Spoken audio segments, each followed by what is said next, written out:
지난 시간에는 5세대 영화를 말씀을 드렸죠. 5세대 영화에 나오는 대약진 운동, 그리고 5세대 영화 대표적인 장예모와 첸 카이거, 그들이 겪은 문화 대혁명들을 어떻게 영화에 표현했나, 그것들을 좀 봤습니다. 그래서 오늘은 영화, 5세대 영화에 나오는 그 영화들을 통해서 나오는 중국 문화들과 홍콩 영화에 대해서 잠깐 얘기를 하려고 합니다. 장예모와 첸 카이거, 그리고 텐좌ang좌 이런 사람들을 대표적으로 하는 이 5세대 감독들은 중국의 농촌 현실, 옛날의 과거, 농촌을 주제로 많이 이렇게 얘기를 했고, 그리고 거기에 나오는 그런 모든 영화들의 주제는 자기들이 경험한 대약진 운동과 문화 대혁명들을 이제 주제로 해서 이야기를 풀어나가죠. 그래서 대부분 소설을 영화한 것들이 많았고, 그리고 특히 장예모 같은 경우는 색채들을 통해서 많은 그 표현들을 했고, 그에 비해 첸 카이거는 어떤 이미지나 어떤 표현, 그 인물의 연기, 그런 앵글을 많이 잡아가지고 표현을 했던 굉장히 대조적인 그 감독입니다. 두 사람이 친한 친구였고, 촬영 감독이고, 황토지의 대열병에서 첸 카이거는 감독, 그리고 장예모는 촬영 감독으로 둘이 이렇게 했었는데, 이제 사이가 이제 틀어지게 됐죠. 그래서 이제 장예모는 그 후에도 영웅이나 연인 등으로 이제 큰 흥행을 거뒀고, 첸 카이거는 장예모에 비해서는 많이 좀 유명세가 이제 떨어지게 됐죠. 그래서 오늘 그 5세대 영화를 통해서 그 과거의 중국의 잘못된 습관, 그 폐단, 그것들을 고발함과 동시에 그 중국의 이것들을 통해서 어떻게 극복해야 될까를 5세대 영화들은 다뤘고요. 그것에 따라서 우리의 어떤 영화나 특히 기독교인으로서 우리가 받아들여야 될 그런 기독교 영화에 대해서, 또 이런 그 5세대 영화를 보면은 그 인사이트가 좀 생깁니다. 특히 이제 6세대 영화를 보면은 더 큰 인사이트를 받을 수가 있어요. 특히 이제 그리스도인으로서 이 문화를 다루는 법이나 또 영화를 접하는 곳에서는 특히 6세대 영화를 많이 보면은 여러분들이 그 영화를 보는 방법, 그리고 영화에 대해서 우리가 어떻게 이 문화에 대해서 그리스도인으로서 다가가야 되는가, 특히 현실의 문제, 기독교 현실과 지금 세상의 현실을 바라보는 그런 바로미터를 좀 우리가 좀 쌓을 수 있는 그런 영화가 바로 6세대 영화다라고 저는 여러분들에게 말씀을 드리고 싶습니다. 오늘은 이제 본론으로 그 5세대 영화에 나오는 중국 문화에 대해서 좀 말씀을 드리려고 해요. 특히 이제 5세대 영화들의 가장 큰 특징은 농촌에 나오는 여성의 문제와 거기에 나오는 폐단들이 가장 많이 등장을 합니다. 장예모 영화가 그랬죠.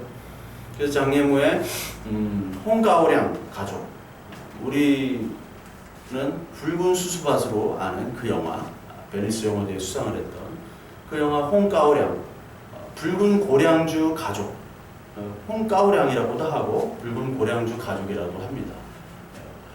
거기서 나오는 그 여자도 역시 젊은 나이에 팔려가는 그런 상황이 등장하죠. 그래서 가장 많이 등장하는 게 매매혼입니다. 매매혼. 중국에 가장 많이 등장하는 이 5세대 영화에 등장하는 매매혼. 예전에 1920년대, 30년대부터 60년대, 70년대까지를 다루잖아요. 이 5세대 영화들은. 일본과의 전투부터 76년까지 그 문화 대혁명이 끝날 때까지의 영화들을 이렇게 그 상황들을 다루는데, 거기서 매매혼이 가장 큰 문제입니다. 매매혼의 영화들은 홍등이라는 영화에도 나오고요. 그리고 황토지에도 나오고, 아까 말했던 홍고량 가족, 붉은 수수밭에도 나옵니다. 그러니까 황토지 그 첸 카이거의 첫 영화 황토지에는 이 척박한 시골에 팔려가는 그 여인, 젊은 아이, 여인도 아니죠. 젊은 아기가 이제 팔려가는 매매혼. 홍등도 마찬가지입니다. 대학을 중퇴한 이 여자가 부잣집에 팔려가는 거예요. 근데 가보니까 첫째 부인도 있고 둘째 부인도 있고 셋째 부인도 있고 거기서 암투가 벌어지잖아요. 그날 잠자리를 하는 사람에게는 그 여인에게는 발 마사지가 이제 시행이 되고 그 다음에 그 여인 방에는 홍등이 걸립니다. 나중에 셋째 부인인가 하는 여자가 이제 거기 그 동네 유명한 그 의사 한의사죠. 한의사랑 뭐 좀 이렇게 바람이 나가지고 나중에 이제 죽게 되죠. 죽임을 당해요. 그걸 보고 나중에는 그 주인공인 공리가 미치죠. 거기에 이제 온 공리가 미치고 보니까 또 다시 다섯 번째 부인, 어린 부인이 또 오는 이 매매혼이 가장 많이 등장을 합니다. 매매혼. 매매혼이라는 거는 뭐 대학전운동이나 문화대혁명 때도 시골 농촌에는 흔했던 것이 바로 매매혼이죠. 그러니까 매매혼과 동시에 성문화에 대해서 나오고 여성 해방의 영화를 또 담고 있어요. 그래서 홍가오랭 가족 같은 경우는 마지막에 이제 공리가 그 남자 그 일꾼들을 다 독려하는 장면은 리더가 이제 공리가 되는 거예요. 그걸 이제 표현했어요. 처음에는 팔려가는 여자였다가 여성 해방의 리더가 되는 게 붉은 수수밭의 내용입니다. 근데 홍등은 여기서 여성 해방이 안 되죠. 홍등은 안 돼요. 황토지도 여성 해방을 위해서 그 팔로군 중국 인민해방군에게 이제 들어가는데 결국은 가다가 죽는 걸로 꿈을 이루지 못한 걸로 나와요. 그러니까 오세대왕은 이 꿈을 이루는 것과 꿈을 이루지 못하는 것들 이거를 다 같이 얘기를 하고 있는 게 바로 오세대왕. 그 장예모에 나오는 그 붉은 수수밭, 홍등 그리고 국두 이런 영화들. 국두 마찬가지도 국두에서는 그 젊은 그 여인이 나이든 사람한테 이제 팔려가죠. 결혼하는데 성노예 같은 걸로 돼요. 성노예. 성문화에 대해서 굉장히 많아요. 붉은 수수밭도 거기 일꾼과 그 수수밭에서 관계를 하잖아요. 성관계를 맺고. 근데 결국은 그 여인은 이제 여성 해방이 되고.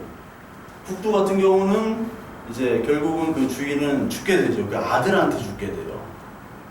그리고 자기의 어떤 조카와 자기가 불러들인 그 부인, 젊은 부인과 아들을 낳죠. 몰래. 근데 그 주인은 그것이 자기 아들인 줄 착각해요. 결국 그 주인은 이제 죽게 되죠.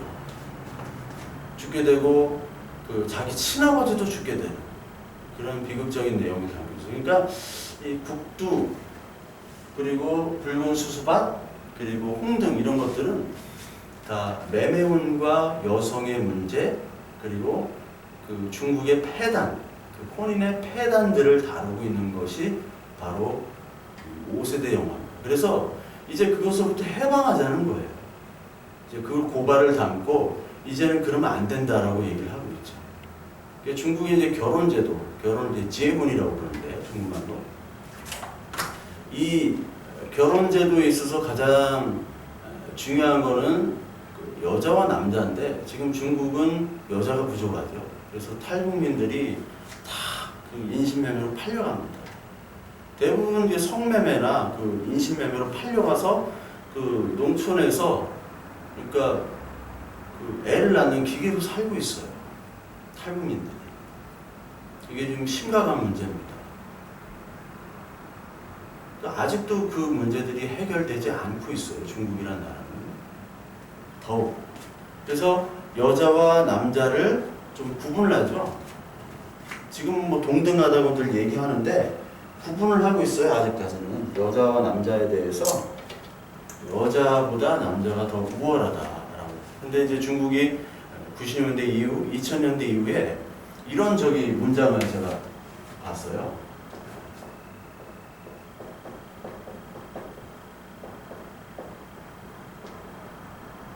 现在中国 지금 현재의 중국은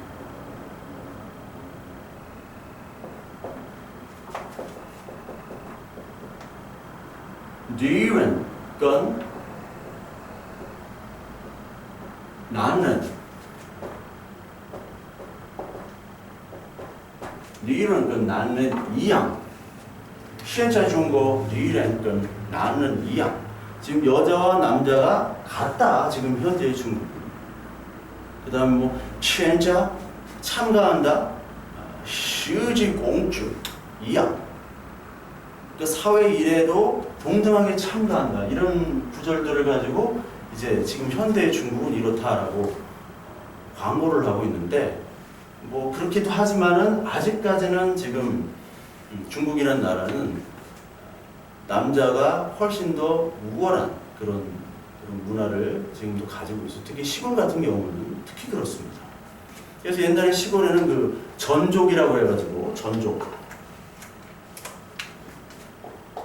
발을 못 크게 하는 그런 거 있었죠. 예, 이걸 전족이라고 해요. 전족 문화. 그래서 여자 발을 갖다가 어떤 그 섹스 어필의 상징으로 중국은 보기 때문에 발을 작게 만들어서 예쁘게 한다 그래가지고 전족 문화. 이게 이제 그 폐단이라고 해가지고 다 없앴는데 지금은 거의 없어졌죠. 근데 과거에는 있었죠. 그런 문화들을 지금 계속 다루고 옛날에 폐단들을 고쳐야 된다고 하면서 그 폐단을 고발하는 거죠. 그게 바로 이 중국 5세대 영화에 나타난 그런 작품들. 그리고 이제 중국 5세대 영화의 그 귀주 이야기라고 있는데 귀주 이야기. 그러니까 귀주 이야기에 보면 이게 잘못된 발음인데 취주 이야기입니다. 취주. 취주라는 것이 이게 고소하다, 고발하다라는 뜻인데 취주. 이 귀주 이야기에서는 이 중국의 어떤 것들을 볼 수 있냐면 위엔즈를 볼 수 있어요. 위엔즈. 위엔즈 문화. 그러니까 중국의 가장 큰 문화가 우리가 잘 아는 관시 문화가 있죠. 관시. 관시랑 위엔즈가 이게 쌍두마차입니다. 관시랑 위엔즈. 위엔즈는 이제 체면이에요. 누구의 체면을 살려준다. 쪼미엔즈. 여기다 중국 동사가 이제 하다라는 동사거든요. 쪼. 뭔가를 하다. 쪼미엔즈. 여우미엔즈. 너 체면이 있냐? 여우미엔즈. 쪼미엔즈. 관시는 뭐 너무나 잘 알죠. 관시 문화. 중국은 이제 2000년대 이후부터는 관시에서 법치로 가려고 많이 이행을 했어요. 후진따오 정부부터. 관시는 뒷돈 주면서 되는 것도 안 되고 안 되는 것도 되고 이렇게 하는 문화잖아요. 그래서 중국에 그때 갔을 때도 보면은 참 되는 것도 안 되고 안 되는 것도 되는 나라다라는 거를 작게나마 체험을 느꼈어요. 체험을 했는데 중국은 무질서하고 좀 그런 면이 많잖아요. 법도 잘 안 지켜져요. 그래서 이제 귀주 이야기에서 시골 아낙네가 고소를 하려고 해도 이게 힘든 거예요. 우리도 힘들잖아요. 어떻게 고소를 해야 되는지, 누구한테 해야 되는지, 어떤 절차를 거쳐야 되는지. 여기도 이제 공리가 주연인데 다 공리야. 모든 5세대 장미모 영화는. 근데 왜 그 공안에다가 그 고소를 하려고 하냐면 자기 남편이 그 이장한테 뭐 이렇게 좀 안 좋은 일이 있었는데 이장한테 이제 생식기가 걷어차여가지고 성불구가 될지도 모른다. 그 폭행에 대한 고소를 한 거예요. 근데 나중에는 이 이장은 자기가 미엔츠 이 체면에 타격을 입었다고 생각합니다. 나중에는 이제 공리가 출산할 때 이장이 도와줍니다. 그래서 이장하고 이제 공리 그 가족하고 사이가 어떻게 보면 괜찮아져요. 근데 나중에 고소한 경찰이 그 사이가 좋아질 질쯤에 와가지고 이 이장을 잡아가는 내용으로 이제 끝이 나요. 그러니까 이장 같은 거 체면 문화죠. 농촌 문화 특히. 이 전월기 같은 데 보면은 노아 아빠, 이계인, 일용인 이런 사람들이 김회장 누굽니까? 수사관들이 최불암 씨한테 돈을 꿔서 안 갚는 건 용서가 돼도 많은 동네 사람들 앞에서 그 김 회장의 체면을 깎는 거는 용서가 안 되는 거예요. 마찬가지로 중국에서 가장 큰 미엔즈입니다. 관시와 미엔즈. 그러니까 관시를 통해서 미엔즈를 살려주고 미엔즈가 되면 이제 관시가 되는 거죠. 이게 가장 그 중국이 얘기하는 것, 그리고 중국이 가장 체면을 차리는 그런 문화들. 그게 바로 중국의 이야기들이죠. 귀주 이야기에서는 이런 것들이 이제 나오게 되죠. 그리고 이제 중국에서는 특히 이제 6세대도 마찬가지고 5세대도 마찬가지고, 중국 하면은 상인이고 돈이잖아요. 돈. 상인과 돈이 중국 문화인데, 그중에 중국은 또 이제 중국 영화 뭐 5세대뿐만 아니라 그 영화들을 보면은 후라는 단어를 많이 써요. 후. 그래서 중국 식당이나 중국 현지를 가면 이게 많은데, 특히 이 복자를 거꾸로 매달아 놓습니다. 그게 전통이에요. 거꾸로 매달아 놔가지고 이제 복을 비는 거죠. 거꾸로. 후. 그러니까 이제 행복이란 말을 싱후라고 하거든요. 중국말로 싱후. 행복하다. 싱후. 그 복을 받는데 그 복 중에 하나는 바로 돈의 복이죠. 돈. 그래서 중국 사람들이 가장 좋아하는 숫자들, 영화에서 종종 등장해요. 좋아하는 숫자가 여러분들 아시다시피 8이죠. 8. 파.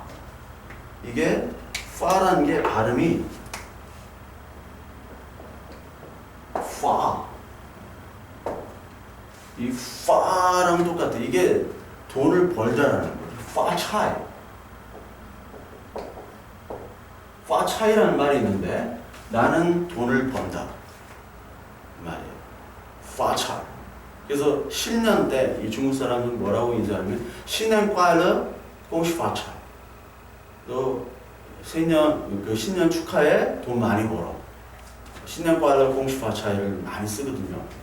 파차이라는 말이 돈을 번대요. 파가 8이에요. 그러니까 중국말로 가장 좋은 게 8.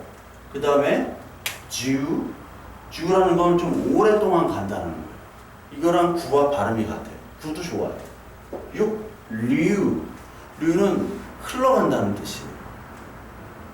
근데 이어산 스는 이제 죽는다는 뜻이죠. 사자. 그러니까 우리나라도 그 사자를 F로 고치고 그럴 필요가 없는데, 13층을 뭐 제외시키고 이런 거는 다 쓸 데가 없는 거예요. 그래서 쓰는 그 죽는다는 말과 또 같거든요. 발음이 근데 일상생활에는 또 나 배고파 죽겠어 이런 말 많이 쓰거든요. 중국 애들이. 어슬러 어가 배고프다는 뜻이거든요. 배고파 죽겠을라 어슬러 하면 배고프단 말인데, 지금 그럴 땐 쓰는데 죽음에 대해서는 사망 이런 말 쓰지 않습니다. 중국말로는 사망, 제가 망자부터 썼네. 요즘 막 헷갈려가지고 사망 이런 단어를 쓰지 않아요. 대신 서거란 말을 써요. 서거. 이 중국말로 서거라는 말이죠. 우리도 서거했다 이렇게 쓰죠. 이게 중국말입니다. 중국에서 서거라고 써요. 그래서 이 장예모 감독의 집으로 가는 길이라는 게 있는데, 이게 집으로 가는 길이 워더 후칭무칭이에요. 후칭이래. 자꾸 이제 행복이네. 후칭무칭. 나의 아버지, 어머니라는 건데, 집으로 가는 길로 이제 번역을 해가지고, 장예모 감독의 이때 장지가 이제 나오죠. 장지. 거기에 장례 문화가 여기 등장하는데, 사망이라고 안 하고 서거라고 합니다. 사자는 경계하죠. 그러면서 사자 말고 가장 좋은 자 팔자를 쓰는 거예요. 팔자. 그래서 번호판, 중국 부자들 번호판은 다 팔자로 되어 있어요. 팔자가 많아요. 뭐 899, 뭐 팔자 8888. 북경올림픽이 2008년 8월 8일 8시 8분 8초에 시작했잖아요. 모르시는 분들은 모르시지만 다 8로 시작했어요. 2008년도. 계획한 거예요. 2004년도에는 올림픽 안 해. 팔자가 들어가야 돼요. 8시 8분 8초에. 그래서 이 팔자를 좋아해요. 무한대의 수면서 이게 돈을 벌다는 수이기 때문에. 그래서 파파 워파파. 워파파. 이 나는 돈을 번다. 이게 588이죠.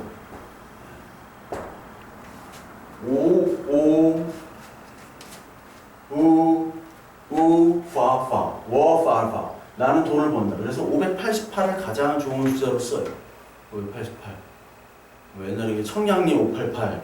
우리나라에서 588이 별로 안 좋은 그런 숫자인데, 중국에서는 가장 좋은 숫자입니다. 저희 집 비밀번호도 588이 들어가요. 그 중간에. 하여튼, 네. 중국은 이런 문화를 가지고 있다는 거예요. 미신 문화도 많고, 거기에 나온 여자에 대한 농촌에 관한 중심. 근데 이게 6세대로 넘어가게 되면 이제 농촌에서 도시로 바뀝니다. 그 주요 영화의 활동 무대들이. 그래서 농촌의 현실이 아니라, 농촌의 모습, 과거의 농촌의 현실이 아니라 지금 중국의 뒷골목 거리를 보여주는 게 6세대 영화예요. 그래서 6세대 영화를 보기가 힘듭니다. 중국에서 다 차단하고 못 보게 해놔가지고. 그래서 제가 지난 어제 계속해서 6세대 영화들을 지금 봤거든요. 왕샤오샤오의 북경자전거, 그리고 지금 현재 가장 중국 영화 하면은 가장 큰 거장으로 탄생된 6세대 영화의 가장 지존 지아장커 감독의 스틸 라이프, 2006년도에 나온 이 스틸 라이프를 또 보게 됐어요. 그 스틸 라이프에는 자오타오라는 여배우가 나오는데, 그 여배우가 그 지아장커의 부인입니다. 그래서 지아장커의 페르소나는 자오타오예요. 모든 영화, 대부분의 영화가 이제 자오타오가 나오게 되는데, 그 스틸 라이프를 보면서 그 스틸 라이프에 대한 해석들, 그런 것들도 제가 좀 살펴보고 그랬는데, 좋은 영화입니다. 상당히 좋은 영화고 상을 받을 만했어요. 예, 참 많은 것을 깨닫게 되고, 제가 6세대 영화, 5세대 영화를 보면서 기독교 영화를 어떻게 내가 참 심사를 하고 우리 한국의 영화, 기독교 영화가 어떻게 참 이렇게 갔으면 좋겠다라는 생각을 가지고 있거든요. 그럼 많은 인사이트가 이제 그냥 저도 모르게 이렇게 인사이트가 떠올라요. 특히 6세대 영화들을 보면서. 중국 사람들이 무질서하고 참 그게 사실이거든요. 사실입니다. 북경자전거 같은 데 보면은 이를 닦다가 줘요, 그냥 양치질 하라고 옆에서. 그걸로 또 닦아요, 막. 실제로 그래요, 실제로. 그리고 북경올림픽이나 이런 거 하기 전에 중국에서 운동했잖아요. 머리 일주일에 한 번씩 감기, 하루에 한 번씩 양치질하기 운동, 이런 거.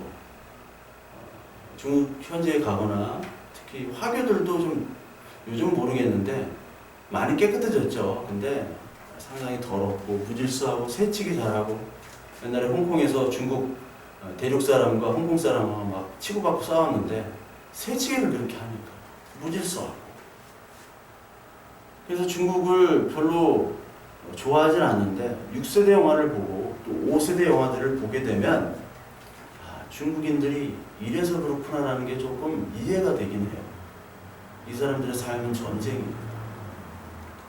그 위에 상류층 빼고는 지금도 전쟁이고 많은 희생을 강요되어야 되고 인권이 유린당하는 그런 상태에 지금 있습니다. 6세대들은 이것들을 표현하고 있기 때문에 중국 정부에서 다 차단시키거든요. 그래서 여러분 6세대 영화 중에 또 하나 왕빙의 철석이라고 있어요. 이게 녹패와 철로라는 3부작으로 나오는데 이거 2년 반 동안 촬영을 했습니다. 그 러닝타임이 9시간 12분짜리예요.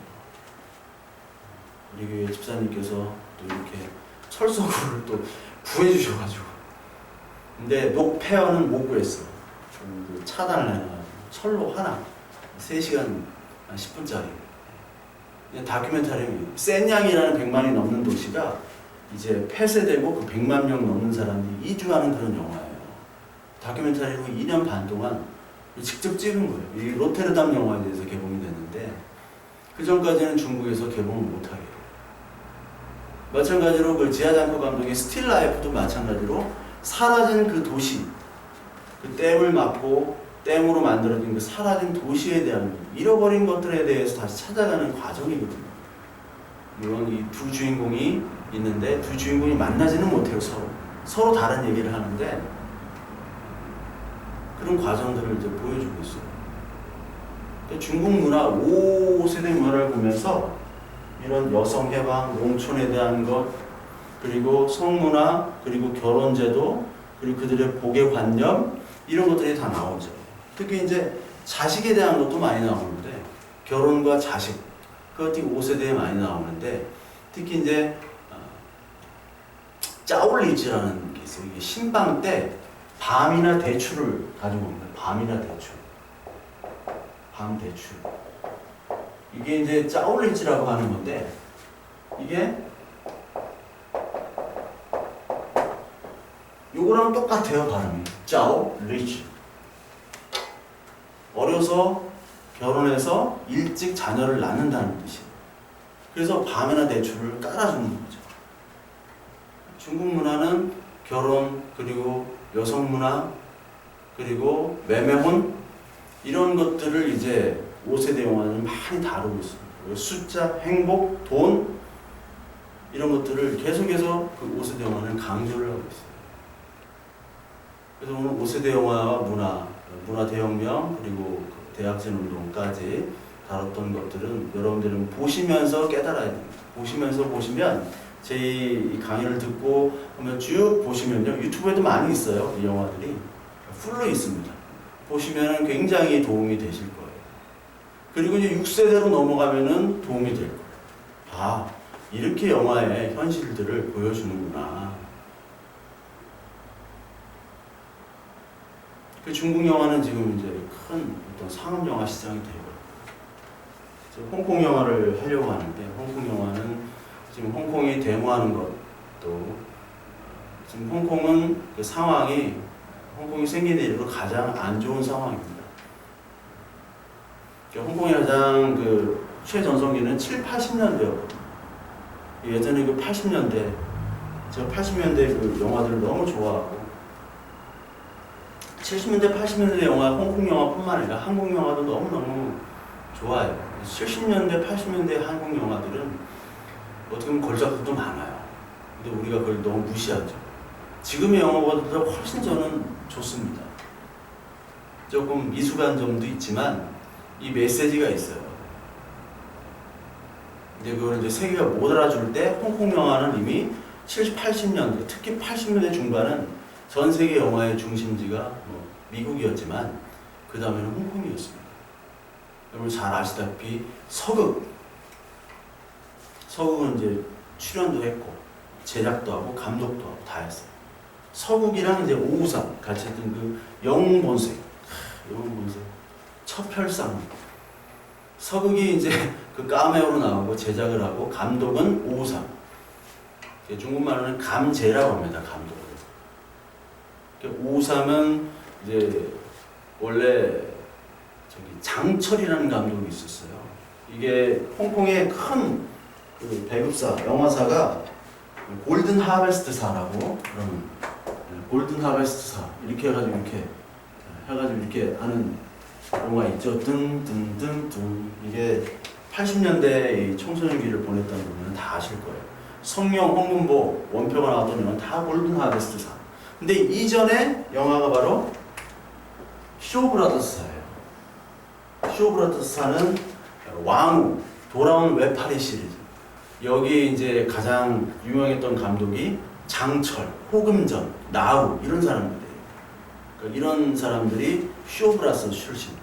쇼브라더스가 70년대, 60년대, 70년대 홍콩 영화, 무협 영화의 최전성기 누리고 쇼브라더스가 이제 골든 하베스트로 넘어가는 가장 기여를 한 사람이 바로 이소룡이죠. 브루스리가 60년대 후반에 그린랜턴이라는 그 미국 드라마에서 그 백인의 어떻게 보면 집사면서 같이 보호하고 싸우는 그런 역할, 무술의 달인 그런 것도 나왔는데 그 영화가 그 드라마가 이제 히트를 하니까 이소룡을 데리고 와서 이제 처음 찍은 게 당산대역 1971년도에 이때부터 이제 골든 하베스트사가 이제 쇼 브라더스사를 이긴 거예요. 물론 골든 하베스트사도 쇼 브라더스사에 있던 사람들이 나와서 만든 거예요. 의견이 틀어져서.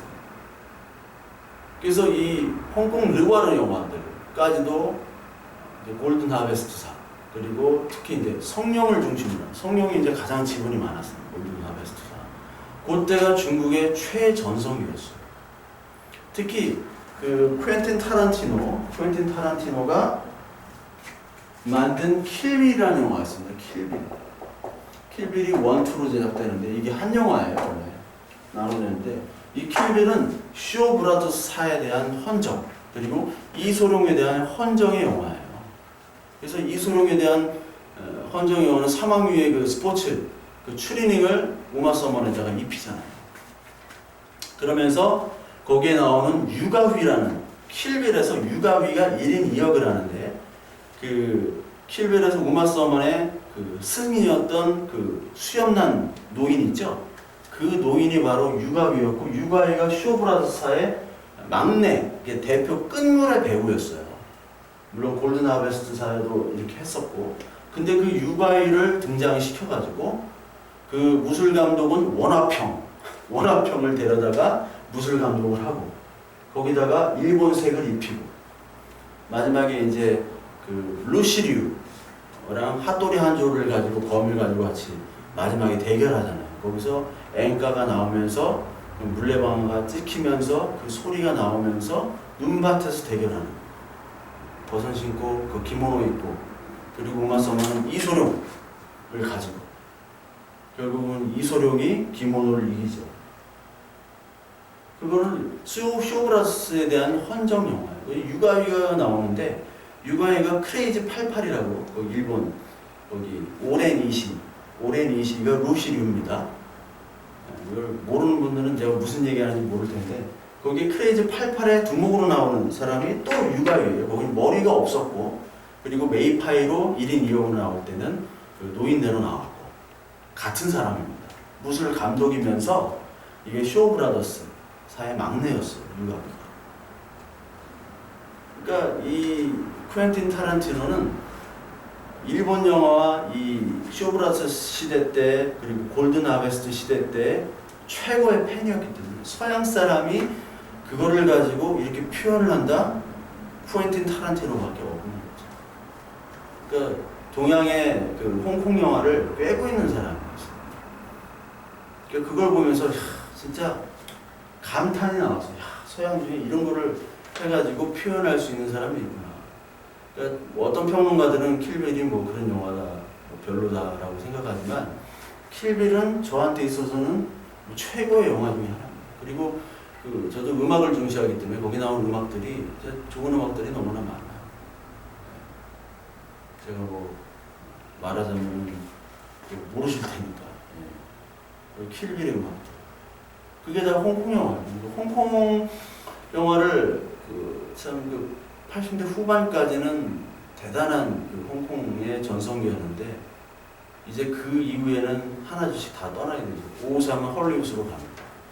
그래서 브로큰 에로부터 해가지고 뭐 페이스 오프, 미션 임파서블 2, 그 윈드 토커 뭐 이런 거 다 찍죠. 그 다음에 이제 다시 중국으로 와가지고 중국 거대 자본하고 태평면도 찍고 적벽대전도 찍고 하는데, 이제 헐리우드로 갔죠.